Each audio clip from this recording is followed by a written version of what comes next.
The sky above the canyon is a bruised, angry purple, the color of a fresh wound. Rain doesn't fall. It hammers the earth in solid, gray sheets, turning the dry arroyo into a churning beast of mud and froth. The water roars, a deafening, guttural sound that swallows all other noise.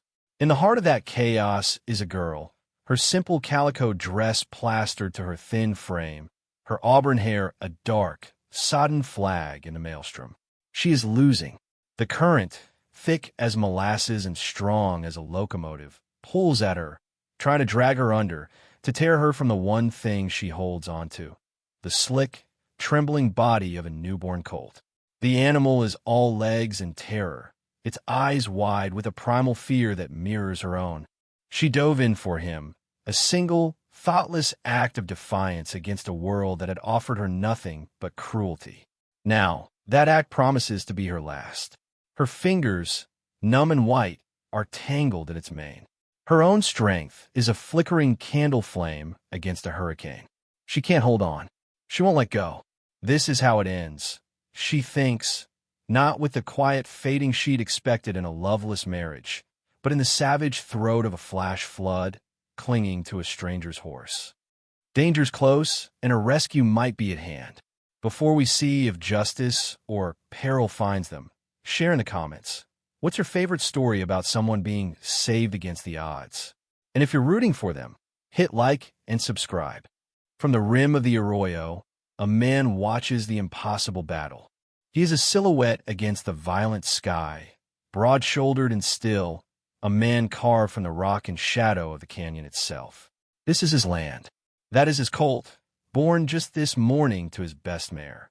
And that is a woman he has never seen before, a fool or a saint, drowning to save an animal that was likely already lost.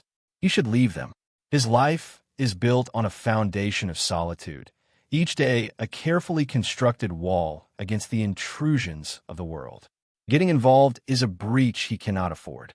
But he watches her head dip beneath the churning brown water, only to surface again, gasping, her grip on the colt unbroken.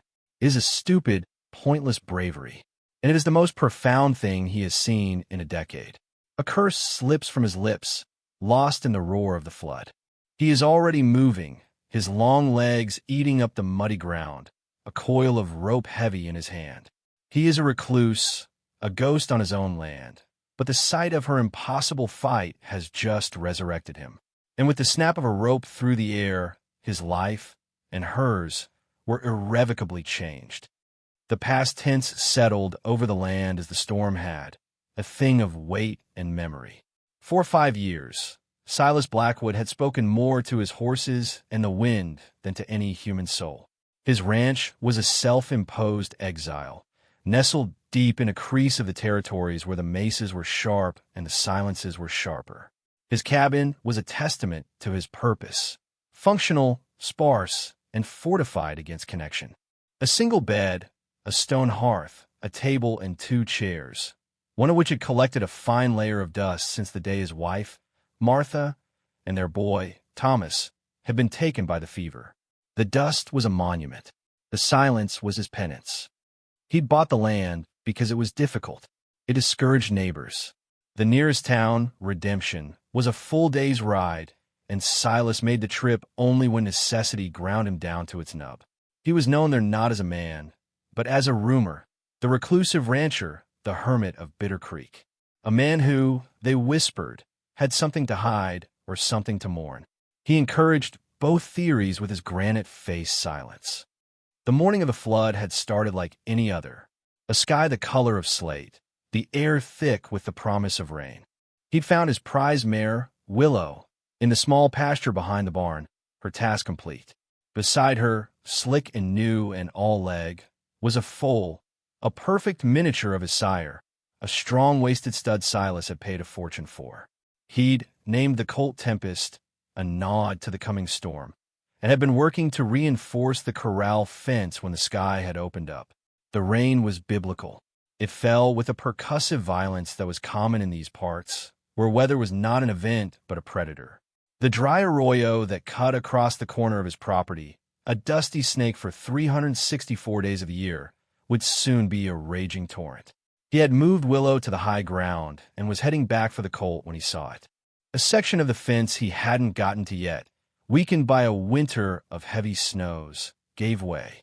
The Colt, startled by a crack of lightning, bolted through the gap, straight towards the rising growl of the arroyo.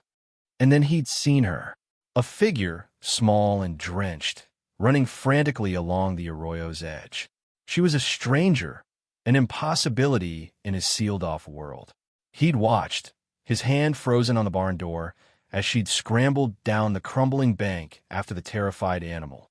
It was a suicidal act, and it stirred something in him he'd thought long dead, a frustrated, angry spark of responsibility. Now, hours later, the storm had passed, leaving behind a world washed clean and raw. The woman lay on a cot in his barn, wrapped in 2 of his thickest wool blankets. The Colt, Tempest, was in the adjoining stall, shivering but alive, its legs splinted with practiced efficiency. Silas stood in the doorway between them, the smell of wet hay and damp earth filling his lungs. He looked from the fragile life of the animal to the still form of the woman. She had yet to wake. He'd hauled them from the water with a strength born of pure adrenaline. The current had been a living thing, fighting him for every inch. He'd gotten the rope around her waist first, her body limp, her face pale as milk. With her secured, he'd waded back in for the Colt, a dead weight of slick hide and bone. He dragged them both onto the muddy bank, his lungs burning, his muscles screaming. He was not a young man anymore. The effort had cost him, leaving a deep ache in his back that echoed the older, deeper ache in his soul. He studied her now. She was young, maybe 19 or 20. Her face, in repose, was softer than he'd expected. Freckles were scattered across the bridge of her nose, and her eyelashes were dark against her pale cheeks. Her hands, resting outside the blanket, were calloused but well-shaped. Not the hands of a lady, but not the rough, broken hands of a field worker either. It was her dress that snagged his attention. Though muddy and torn, the calico was of a decent quality with fine, even stitching at the collar. It was the kind of dress a woman would wear to travel, to make a good impression. A mail-order bride, he'd surmised. It was the only explanation.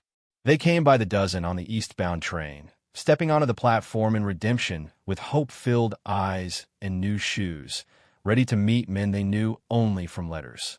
Some found decent lives. Many did not. But what was she doing out here a dozen miles from town in the path of flash flood? A low moan escaped her lips. Her eyes fluttered open. They were the color of moss, a deep, lucid green, and for a moment they were filled with a pure animal terror. She tried to sit up, a panicked motion that sent a wave of dizziness through her. "Easy now," Silas said. His voice was rough from disuse, like stones grinding together. She flinched at the sound, her eyes darting around the dim barn, taking in the rough-hewn walls, the hanging tack, the massive, quiet man filling the doorway. Her gaze fell on the Colt in the next stall, and the fear in her expression softened, replaced by a wave of exhausted relief. "The Colt," she whispered, her voice a reedy thread. "He'll live," Silas said, his tone flat. "Broken foreleg, but he'll mend. You, on the other hand, nearly didn't." She sank back against the cot, pulling the blanket tighter around her. "I'm sorry. About your fence. And your Colt. I saw him go through and I just reacted." Silas grunted, a non-committal sound. Reaction got you half drowned. He stepped into the barn, crossing to a small workbench where a tin pot of coffee was warming over a tiny, smokeless fire he'd built. He poured a cup of the black liquid and held it out to her. "Drink this. You need the warmth." She took it with a trembling hand, her fingers brushing his. His skin was rough as bark. Her touch was like a spark of static electricity, unexpected and sharp. He pulled his hand back as if burned. He was not used to being touched. She took a sip, the hot, bitter liquid a shock to her system. "Thank you," she said, looking at him over the rim of the cup. For pulling us out. "Couldn't let the Colt drown," he said, deliberately obtuse. He turned his attention to the animal, checking the splint, running a hand down its trembling flank. It was easier to look at the horse. "My name is Alara," she offered to his back. "Alara Vance." He gave no sign that he'd heard, though the name registered. It was a pretty name, too pretty for this hard country. He remained silent, hoping the silence would be a wall. He wanted her rested and gone. The bridge over Bitter Creek would be washed out for at least a week, maybe more. He was stuck with her. The thought settled in his gut like a stone. A woman. In his barn. In his life. It was a complication of the highest order. Alara watched him, this big, quiet man who had saved her. He moved with a heavy, deliberate grace, his presence filling the small space. There was a profound sadness about him, a stillness that went beyond mere quiet. It was in the set of his shoulders, the deep lines etched around his eyes. He had saved her life, but he looked at her as if she were a piece of driftwood the flood had deposited on his shore, an unwelcome bit of debris to be cleared away. She owed him her life and the life of the Colt, but she was also a burden, and she knew it. She had fled one cage only to find herself trapped in another, this one made of circumstance and a stranger's grudging charity. She clutched the warm cup, the simple heat a small anchor in the terrifying new reality of her life. She was stranded, with nothing to her name but a torn dress and the dangerous knowledge of why she'd been running in the first place. The man she was supposed to marry, Jedediah Finch, was not a man who would take kindly to being defied. He would be looking for her, and now she had dragged this solitary, grieving man into her troubles. The thought made her stomach clench with a fear colder than the floodwater had been. For days, the world outside the barn was a landscape of mud. The sun baked the sodden earth, drawing steam from the ground in hazy white plumes. The bridge was out, just as Silas had predicted, the creek still running too high and fast to even consider a crossing on horseback. They were marooned together on his island of rock and pine. An awkward, silent routine fell into place. Silas would rise before dawn, his movements quiet but resonant in the still air. He would tend to his stock, his face a mask of stoic concentration. He would leave a plate of food, usually biscuits and salted pork, on the workbench for Alara before disappearing for hours, mending the miles of fence the storm had damaged. He worked with a relentless, punishing energy, as if physical exhaustion were the only anesthetic for what ailed his soul. Alara spent her time in the barn. Her body ached, a deep, cellular weariness from her ordeal, but she refused to be idle. Her first act, once she could stand without the world tilting, was to take over the care of Tempest. The Colt was weak, favoring his splinted leg, but he had a survivor's spirit. Alara discovered she had a knack for it. She spoke to him in low, soothing tones, her voice a gentle murmur that seemed to calm his skittishness. She cleaned his stall, changed his dressings with fresh linen torn from her own petticoat, and coaxed him to take milk from bucket. Silas would watch from a distance, pretending to inspect a piece of tack or sharpen a tool. He saw the way she moved, the gentle patience in her hands. She had a quiet competence that surprised him. She was not helpless. Far from it. When she wasn't with the Colt, she was meticulously mending her dress with a needle and thread she'd found in an old sewing kit in the barn, a remnant of Martha's. Her stitches were tiny and perfect, a line of disciplined artistry against the rough fabric. Each neat stitch seemed a small act of defiance, a way of putting her own small corner of the world back in order. The silence between them was a third presence, vast and uncomfortable. Meals were eaten with the sound of chewing and the distant call of a hawk as their only conversation. He would sit on an overturned bucket just inside the barn door, she on her cot. He felt her eyes on him sometimes, curious and hesitant. He ignored them. Talking was a door, and he had bricked his up long ago. On the third day, she breached the wall. "I can cook," she said, her voice clear in the evening stillness.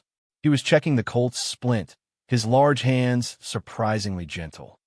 He grunted, not looking at her. "I manage." His management consisted of hardtack, beans, and bacon, a diet of pure survival.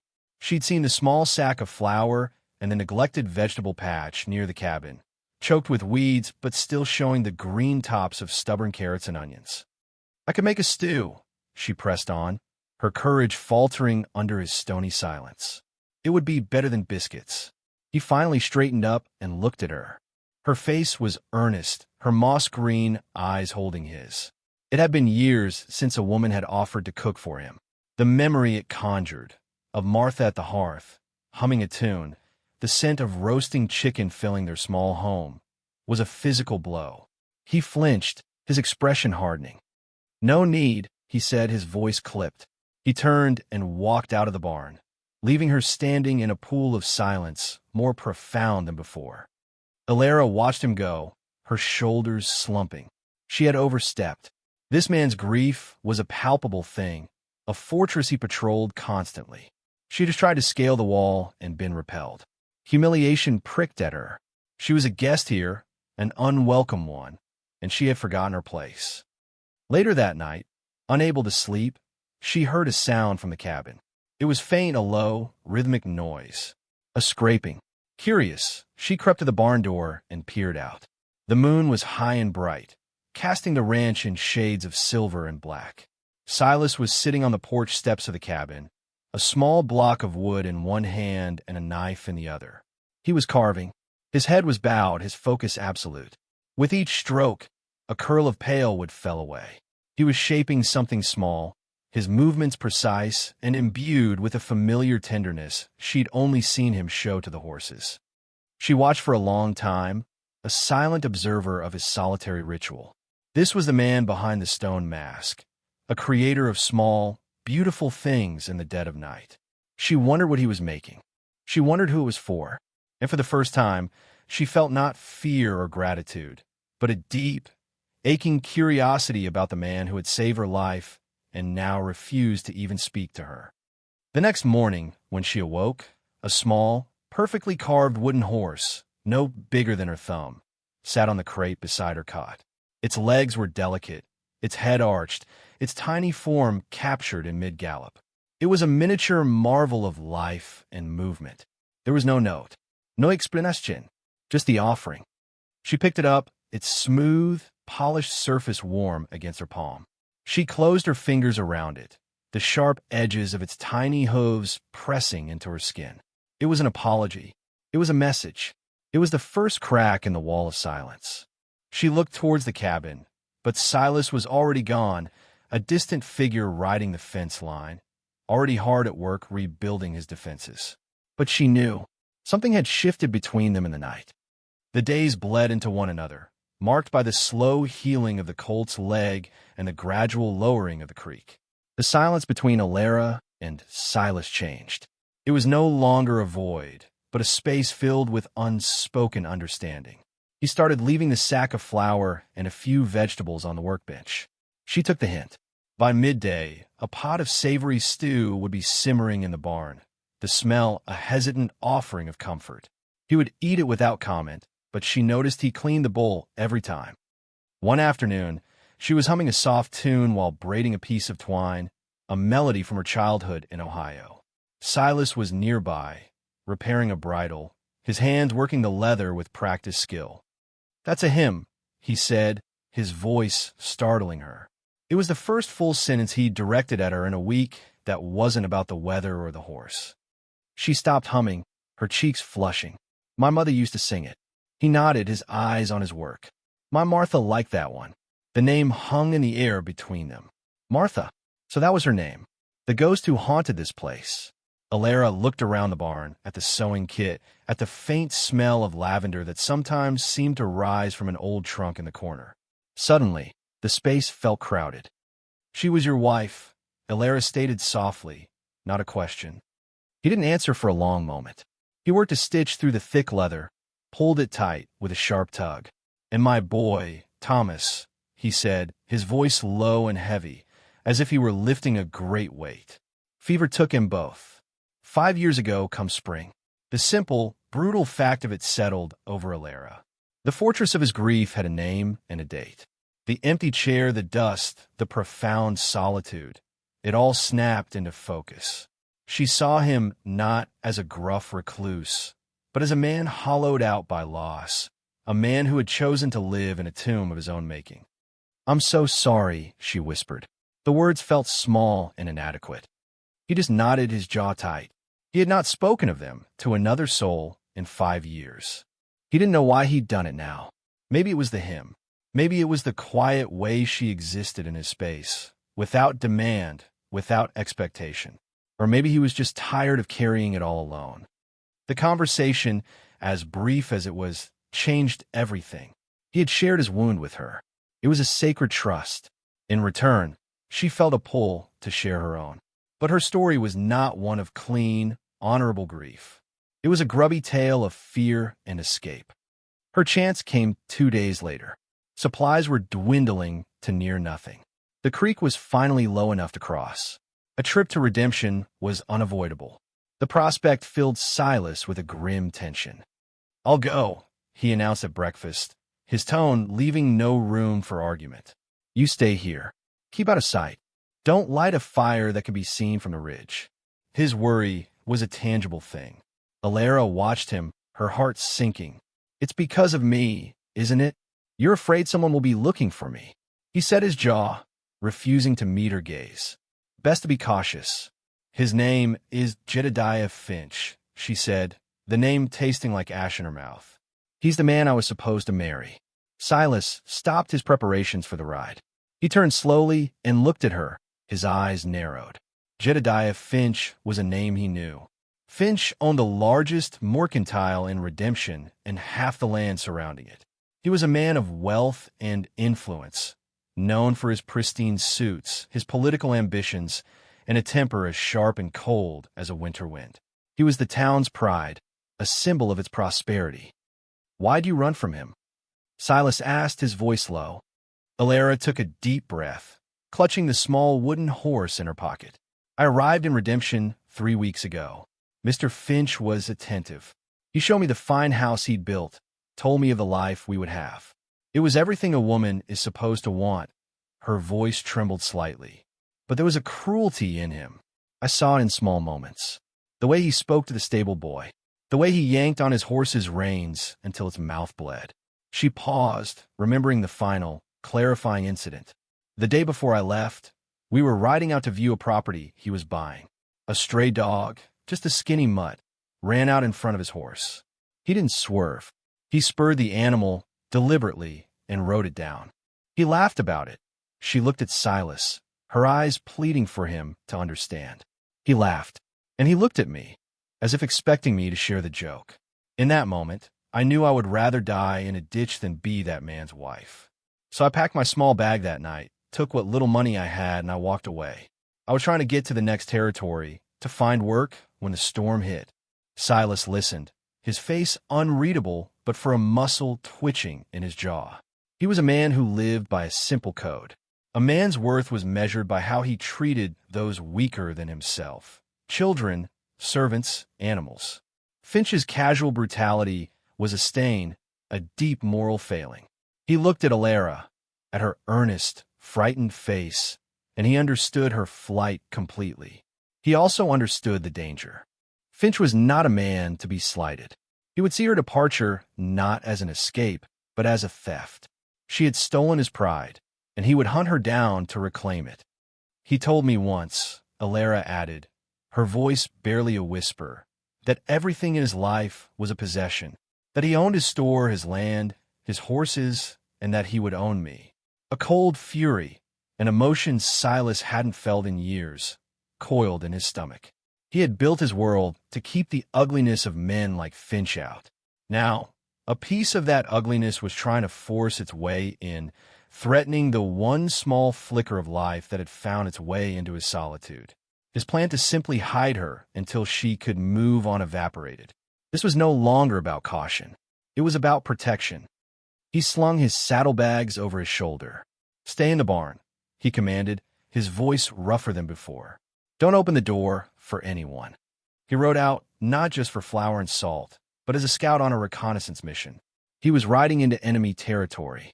The town of Redemption, once a place he merely avoided, now felt like a direct threat. When he arrived, the main street was bustling. He tied his horse in front of the livery, his presence drawing the usual curious and suspicious glances. He kept his head down, his hat pulled low, and made his way to the mercantile. The bell above the door chimed, announcing his entry. And there he was. Jedediah Finch stood behind the counter, impeccably dressed in a gray waistcoat and starched collar, polishing a pair of spectacles. He looked up as Silas entered, his thin lips curling into a smile that didn't reach his cold, calculating eyes. "Silas Blackwood," Finch said, his voice smooth as oiled silk. "To what do we owe the honor? Did you finally run out of jerky in regret?" A few men loafing by the Cracker Barrel snickered. Silas ignored them, his gaze steady on Finch. "Need supplies." Of course, Finch's eyes swept over Silas's worn clothes, the mud on his boots. It was a look of casual, dismissive appraisal. "Heard the bridge over Bitter Creek went out. Nasty storm. Can't have been easy on your own out there." The question was layered, a subtle probe. "I manage," Silas repeated his old refrain, the words tasting like a lie. He gave his list to the clerk, deliberately turning his back on Finch. But Finch was not a man to be ignored. He strolled out from behind the counter, circling Silas like a wolf inspecting a steer. "A strange thing, Silas," Finch said, his voice dropping slightly. "I seem to be missing something. A package, you might say, from back east. It was delivered, but it appears to have gone astray." His eyes were hard now, the polished veneer cracking to show the granite beneath. "You haven't seen anything unusual out your way, have you? Astray? Someone who doesn't belong?" The entire store had gone quiet. The loafers were listening intently. The clerk fumbled with a sack of beans. Silas could feel their eyes on his back. This was a test. Finch was marking his territory, asserting his dominance in front of his audience. Silas turned slowly to face him. He thought of Alara, of her quiet courage, of the small wooden horse in her pocket. He thought of the laugh she had described. A cold, clear resolve settled in him. "The only thing I've seen astray on my land," Silas said, his voice a low rumble, "is a newborn colt that got spooked in the storm." He met Finch's gaze without flinching. "But I found him, and I'm taking care of him." The double meaning was as sharp as a razor. For a moment, Finch's mask of civility slipped entirely. A flash of pure, venomous anger lit his eyes. He knew. He didn't know how, but he knew Silas was lying. He saw the defiance in the hermit's stance. "See that you do," Finch hissed, his voice a silken threat. "I don't abide thieves, and I always recover my property." Silas paid for his supplies, his movements deliberate, unhurried. He walked out of the mercantile, the weight of a dozen hostile stares on his back. He had not just bought flour and coffee. He had drawn a line in the sand. He had publicly challenged the most powerful man in town. As he mounted his horse, he saw the town sheriff, a portly man named Blevins with a face like a worried bulldog, hurry into the mercantile. Finch was already poisoning the well, turning rumor into accusation. The ride back to the ranch was a heavy one. The peace of his solitude was shattered, its fragile glass broken. He was no longer just a recluse. He was a guardian. He had stepped between the wolf and the lamb. And he knew, with a certainty that chilled him to the bone, that the wolf was coming. When he returned, Alara was waiting by the corral, her face etched with anxiety. She saw the grim set of his jaw and knew immediately. "He knows," she said, her voice flat. "He suspects," Silas corrected, swinging down from his horse, which is the same thing. He didn't tell her the details of the confrontation, the veiled threats, the weight of the town's judgment. He didn't have to. The danger was a third passenger, having ridden back with him from redemption. It settled over the small ranch, a cold, clinging fog. The sanctuary he had offered her had become a prison, and now it was threatening to become a battlefield. That night, the silence was different again. It was the taut, humming silence of a wire stretched to its breaking point. They sat in the barn, the lantern casting long, dancing shadows. The colt, Tempest, was sleeping soundly, his leg healing cleanly. He was a symbol of their fragile success, a life saved by their combined efforts. "He'll come for me," Alara said, breaking the quiet. "With the sheriff." Silas agreed. "He'll claim you're a thief, that you stole something from him. The law will be on his side. He's Jedediah Finch." You're a mail-order bride with no name and no connections. The bleakness of her situation was absolute. She had nowhere to run. Finch's reach was long, and his reputation would precede her wherever she went. She looked at Silas, this man who had become her unwilling protector. She had brought this storm to his door, and it was going to destroy the quiet life he had so carefully built. "I should leave," she said, her voice thick with unshed tears. "Tonight. I can slip away. He's after me, not you. And go where?" Silas countered, his voice rough. "He'll hunt you down. What happened with that dog? That's what he'll do to you, Alara. Not because he wants you, but because he can't stand the thought of you being free." He had used her name, not just in his head, but out loud. It felt momentous, a crossing of some invisible threshold. He saw the flicker of surprise and something else, hope, in her eyes. He stood up and began to pace the length of the barn, his boots stirring up dust motes that danced in the lantern light. He felt cornered, trapped by his own conscience. For 5 years, he had done nothing but retreat. From life, from people, from feeling.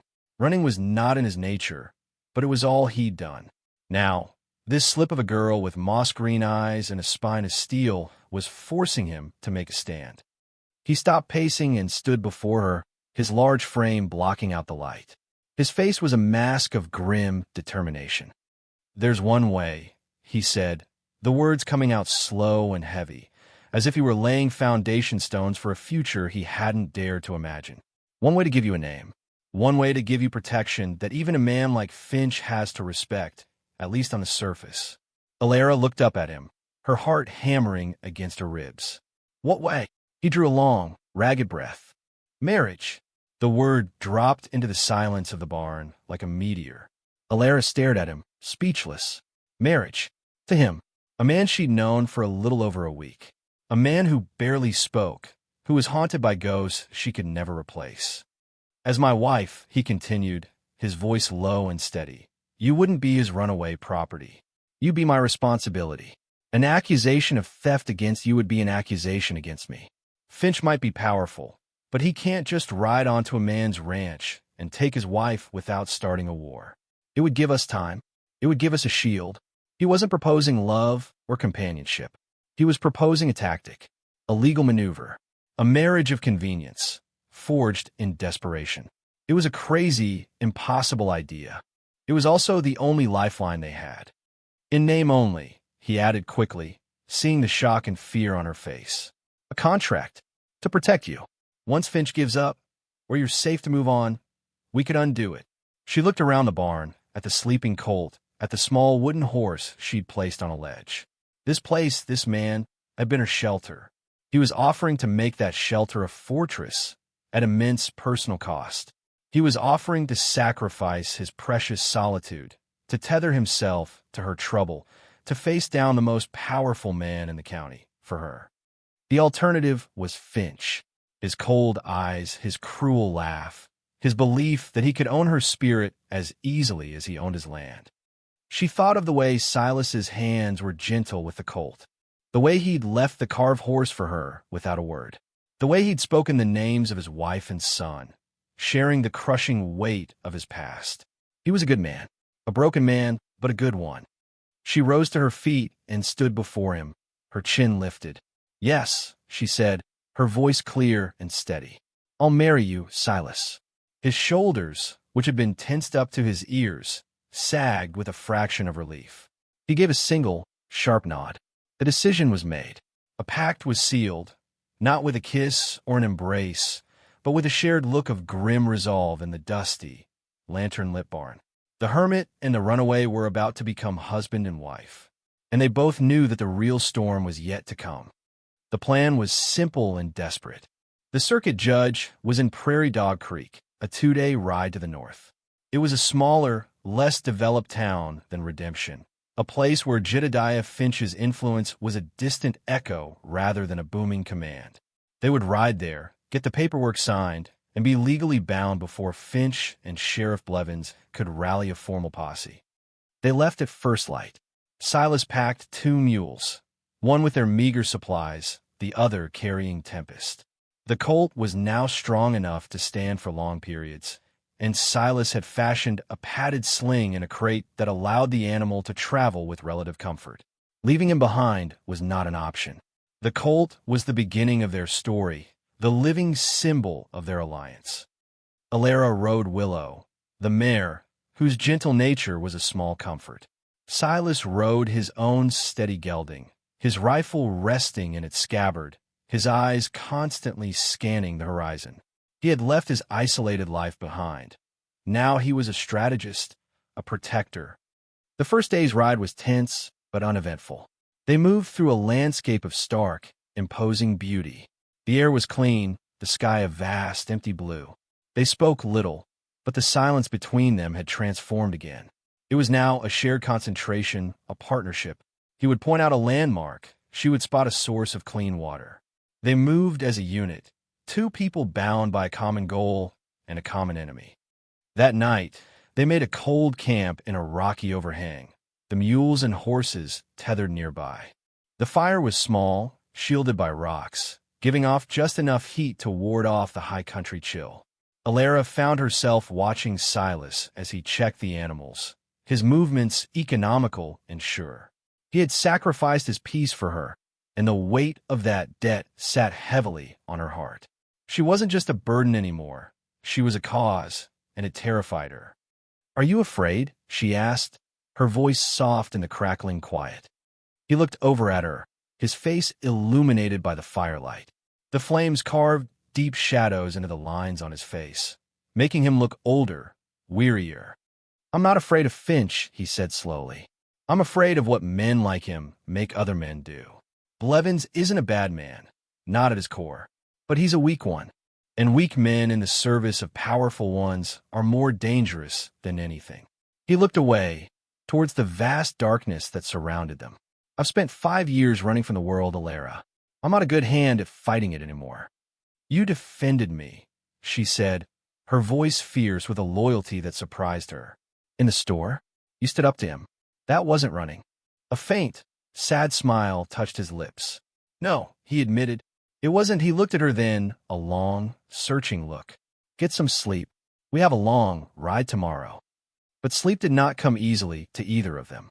Their marriage, a desperate fiction, felt more real with every shared mile, with every quiet glance. The pretense was starting to grow skin, to develop a pulse. They were less than half a day's ride from Prairie Dog Creek when Silas reined in his horse, holding up a hand for silence. He stood in his stirrups, his head cocked, listening. Alara listened too, her heart beginning to pound a frantic rhythm. At first, she heard nothing but the wind whistling through the sagebrush. Then she caught it, a faint, rhythmic drumming. Hoofbeats, too many for a lone rider, and they were coming fast.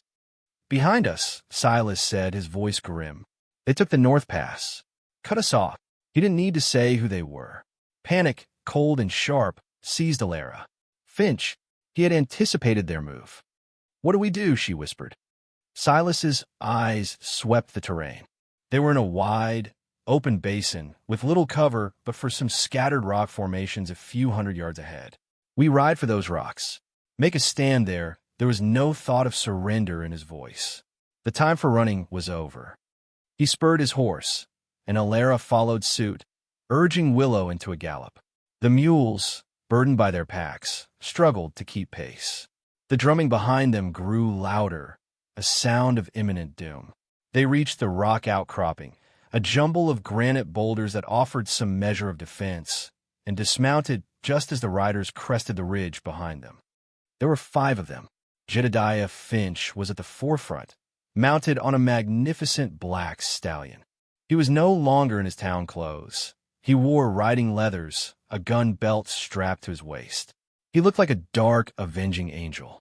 Beside him was Sheriff Blevins, his face florid and sweating, looking deeply unhappy to be there. 3 other men from Redemption, ranch hands on Finch's payroll, fanned out behind them. They stopped 50 yards away, a line of grim judgment against the prairie sky. "Silas Blackwood," Sheriff Blevins called out, his voice carrying on the wind. "You are harboring a fugitive and a thief. I have a warrant for the arrest of one Alara Vance for the theft of $200 from Mr. Finch. The lie was so bald, so audacious, it stole Alara's breath. $200. A sum she could never repay, a crime that could see her jailed for years. She stole nothing. Silas yelled back, his voice a low growl. He stood in front of Alara, shielding her with his body. His rifle was in his hand, held loosely but ready. You know it, Blevins. And so does he. Finch urged his horse forward a few steps, a cruel, triumphant smirk on his face. The woman is my property, Blackwood. She broke a contract and stole my travel money. I've come to collect what's mine. Give her to me, and the sheriff will overlook your part in this. He wasn't speaking to Silas. He was speaking to Alara, his words meant to strip her of her dignity, to reduce her to a chattel, a thing to be reclaimed. The old fear, the reason she had run, washed over her. But then she looked at Silas's broad, unyielding back. He was not moving. He was a wall, and that gave her strength. I'm not your property, Mr. Finch, Alara said, her voice ringing out, clearer and stronger than she'd thought possible. She stepped out from behind Silas to stand beside him. I'm not a thief, and I will never be your wife. Her defiance enraged Finch. The smirk vanished, replaced by a mask of pure fury. You have no say in the matter. You are a nameless girl I bought and paid for. You have no 1 inch. She's not nameless, Silas said, his voice quiet but carrying an immense weight. And she's not alone. He took a half-step closer to Alara, a small movement that was as definitive as raising a flag. She's with me. That means nothing. Finch spat. The law's on my side. Is it, Sheriff? Silas called out, his eyes on Blevins. Is the law about justice? Or is it about helping a rich man settle a score? You know what he is. You know what he'll do to her. Sheriff Blevins shifted uncomfortably in his saddle. He avoided Silas's gaze, looking at his saddle horn, at the sky, anywhere, but at the two people standing before him. The men behind him were getting restless, their hands straying towards their own pistols. Finch had had enough of talk. This was supposed to be a simple retrieval, a public humiliation of the girl who had dared to defy him. Take her, he snarled at his men. The two ranch hands spurred their horses forward. Silas raised his rifle, the movement fluid and deadly serious. That's far enough. The men hesitated, pulling up their horses. They were paid thugs, not men willing to die for Finch's pride. Finch let out a roar of frustration. He drew his own pistol, a gleaming, silver-plated revolver. Damn you, Blackwood. She is mine. He spurred his horse, intending to charge them, to take Alara by force. But at that moment, a shrill, panicked whinny cut through the tension. From the back of the pack mule, Tempest, startled by the shouting and sudden movements, kicked out against the side of his crate. Alara reacted without thinking. Easy, boy, easy, she called out, her voice dropping into the same soothing, gentle tone she always used with him. She took a step towards the mule, her hand outstretched, her focus entirely on the frightened animal. The colt quieted at the sound of her voice. The entire tableau froze. The angry men, the drawn guns, the high-stakes drama, it all paused, arrested by this simple, instinctive act of compassion. Sheriff Blevins stared. He saw not a thief or a fugitive. He saw a young woman, her face full of concern, calming a frightened animal. He saw a grizzled, solitary rancher standing guard over them both, his rifle held not in aggression, but in pure, stubborn defense. He saw the crate on the mule, the care that had been taken. This was not the picture of a kidnapping. This was the picture of a rescue. He looked at Finch, at the ugly, obsessive rage twisting his handsome features. He saw the truth Silas had spoken of, the cold cruelty, the possessiveness. And something in Sheriff Blevins, some long-dormant piece of his own conscience, stirred. He had a daughter Alara's age. Hold on, Jedediah, Blevins said, his voice suddenly firm. Stay out of this, Blevins, Finch warned. No, the sheriff said, straightening in his saddle. He looked directly at Silas and Alara. This ain't a matter for the trail. There's no proof of theft but your word, Jedediah. And there's a man here making a claim of his own.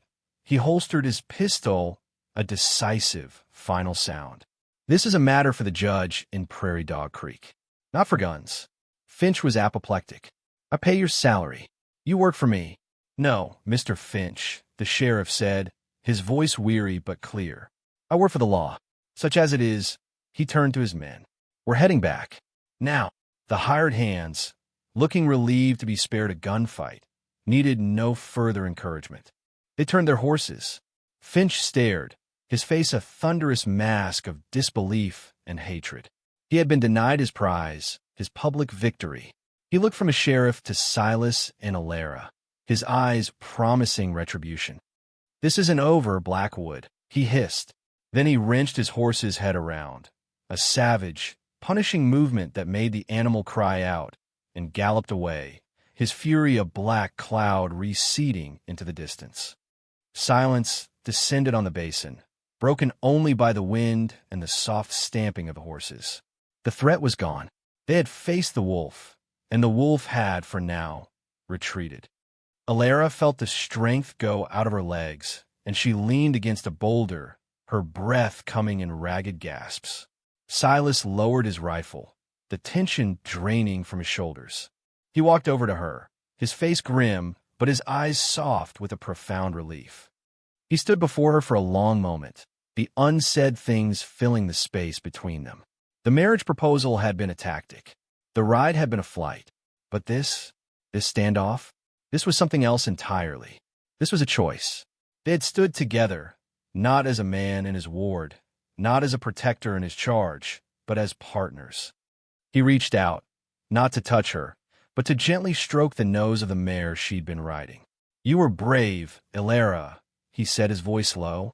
So were you, she whispered. They didn't ride on to Prairie Dog Creek. There was no need. The legal paper, the judge's signature, it all seemed irrelevant now. Their union had been forged right here, in this rocky basin, witnessed by the sky and the sagebrush. Their bond wasn't written in ink. It was written in shared fear, mutual respect, and the quiet, fierce defense of one another. Silas looked at her, then looked back down the trail toward his ranch. He didn't ask. He just raised an eyebrow in a silent question.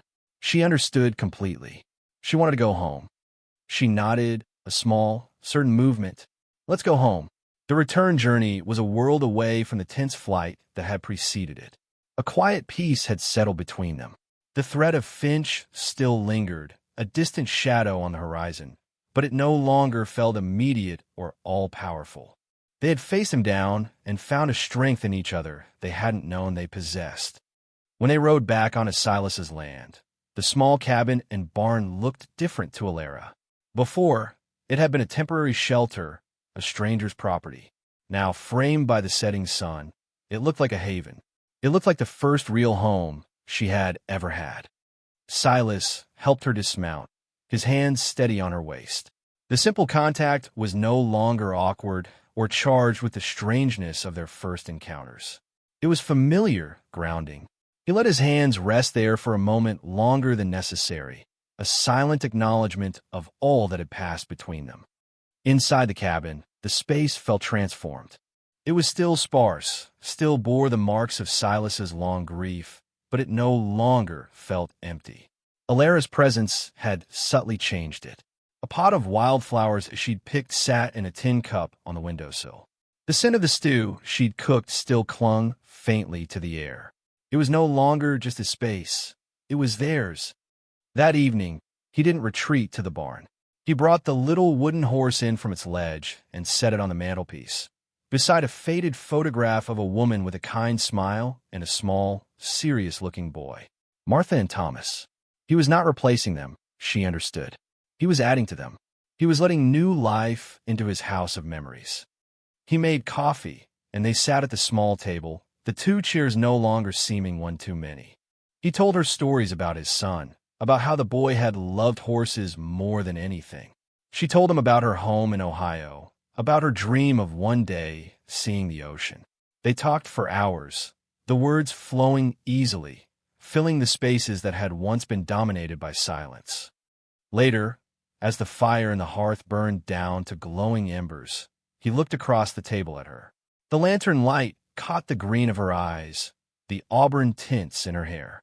He saw not the mail-order bride, not the fugitive, not the woman he had grudgingly saved from a flood.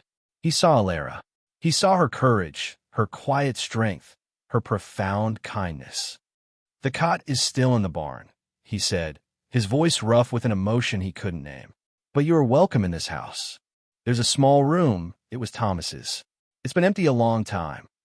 It was an offering of immense trust, another brick removed from the wall around his heart. She gave him a small, soft smile that lit up her whole face. "I like that, Silas." He stood and walked to the corral, needing the cool night air. The moon was a silver disk in a sea of stars. Tempest, the Colt, was standing on his own, his splinted leg bearing his weight. He was healing. They were all healing. Alara came to stand beside him, a blanket wrapped around her shoulders. They stood in comfortable silence, watching the Colt. The future was an unwritten page. Finch was a patient, venomous man. The town's prejudice would not evaporate overnight. Their life would not be easy. But as Alara leaned her head against his arm, a simple, trusting gesture that spoke volumes, Silas knew with an unshakable certainty that he would not face it alone. He looked at her, her profile soft in the moonlight, then out at the vast, harsh land that had almost taken her. He'd pulled a stranger from the water, intending only to offer temporary shelter. He had ended up pulling his own heart ashore with her. And here, in the quiet solitude of his ranch, under the wide and watchful sky, they had found their own quiet redemption. This story showed love and heroism where least expected. What was your favorite moment of connection between them? Tell us in the comments. Thanks for watching. If you believe in compassion, overcoming prejudice, and finding love in unexpected places, give this story a like and subscribe for more.